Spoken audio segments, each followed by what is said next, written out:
I'm from a place called Lebanon, Ohio. It's right between Cincinnati and Dayton, Ohio, in southern part of the state.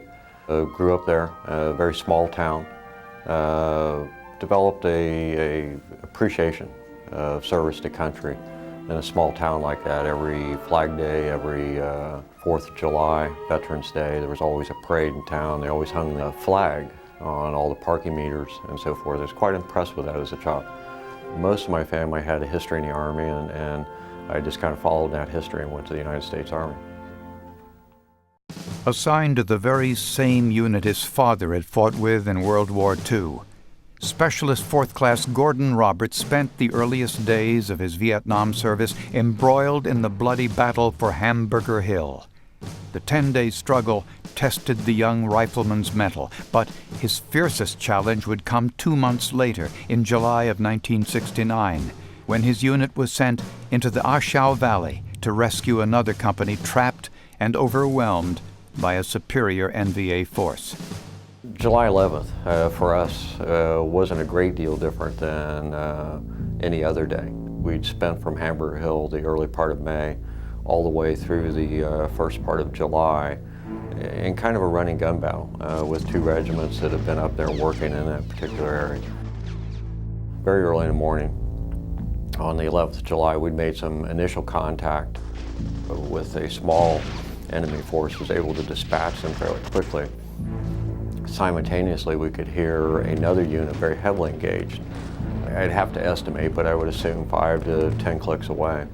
It became clear over the radios in pretty short order that they were in a very problematic situation.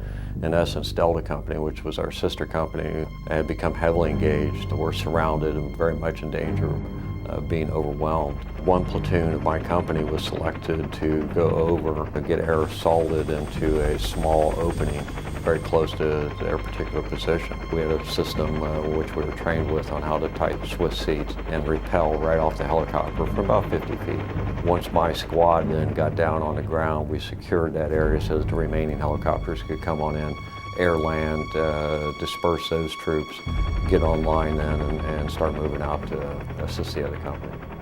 We barely started on a ridge line and we hit the first bunker. It hit and wounded the 4 guys immediately behind me.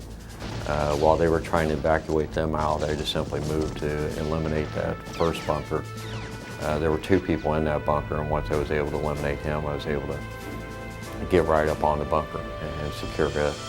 But when I got up on top of the bunker, I actually did something fairly foolish. I was waving to the rest of the company to let them know that the area was secure. And when I stood up to do that, another bunker which had coverage over that bunker shot at me and hit my rifle.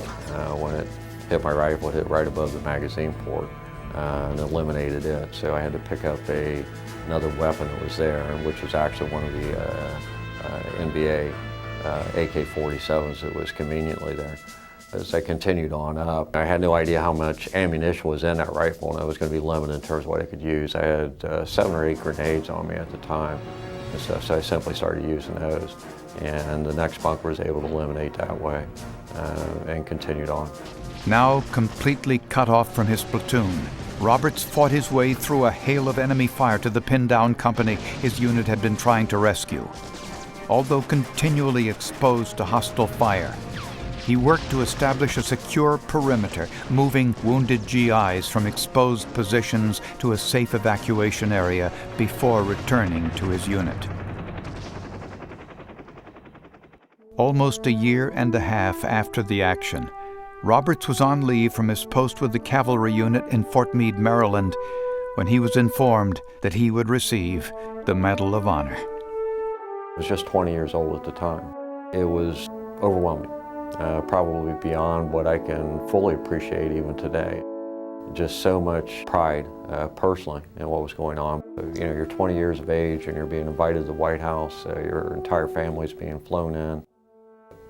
I wear the medal for a lot of the folks I served with, which were equally as brave as I or anyone else was in the unit. We fought well, I think, as a team. It was simply normal for us. And in that 2-month time period, I suppose we had over 20 firefights. We'd become accustomed to it's the way the war was in terms of our perspective of it. One of the things that I got to see coming out of Vietnam was that small town that I grew up in that always put the flags up on Veterans Day and the 4th of July, celebrate my return home. I got to see a nation that was proud of its veterans, even during a time of relative controversy. Unfortunately, a lot of veterans didn't get to see that.